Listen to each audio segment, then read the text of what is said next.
पूर्व प्रधानमंत्री पंडित जवाहरलाल नेहरू की आदिवासी पत्नी कही जाने वाली बुधनी मंझियान का निधन हो गया है। वो 80 साल की थी। जीवन भर बहिष्कार का दंश झेलने वाली बुधनी के स्मारक बनाने की चर्चा हो रही है। 1959 में एक बांध के उद्घाटन के समय पंडित जवाहरलाल नेहरू ने उन्हें सम्मान के तौर पर फूलों का हार पहना दिया था। इसके बाद उनका काफ़ी विरोध किया गया और बहिष्कार कर दिया गया।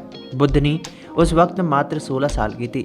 बता दें कि बुधनी संस्थाल जनजाति से ताल्लुक़ रखती थी। कहा गया है कि अपने समुदाय से बाहर उनकी शादी हो गई और इसलिए उन्हें बहिष्कृत कर दिया गया। इस तरह पंचायत बांध के उद्घाटन के समय प्रधानमंत्री द्वारा पहनाया गया हार उनके लिए अभिशाप ही बन गया। बता दें कि संस्थाल आदिवासी समुदाय में अगर कोई पुरुष महिला को माला पहना दे तो इसे शादी की मान्यता दे दी जाती है। अगर कोई समुदाय के बाहर विवाह करता है तो उसका बहिष्कार किया जाता है।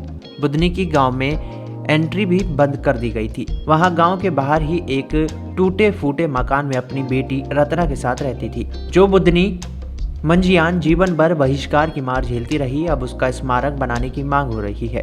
लोग बुधनी मंझियान को पंडित नेहरू की पत्नी बता रहे हैं और उनकी मूर्ति के बगल में एक नई मूर्ति लगवाने की बात कर रहे हैं। वहीं बुधनी की बेटी की उम्र भी 60 साल हो गई है। ऐसे में लोगों का कहना है कि उन्हें पेंशन भी मिलनी चाहिए। प्रशासन का कहना है कि अब स्मारक की मांग पर कोई फैसला नहीं किया गया है। 1952 में ही जब बांध का निर्माण शुरू हुआ तो बुधनी के परिवार की जिंदगी तबाह होने लगी। उनकी जमीन बांध में ही डूब गई। हालांकि उनका परिवार बांध के लिए ही मजदूरी करने लगा।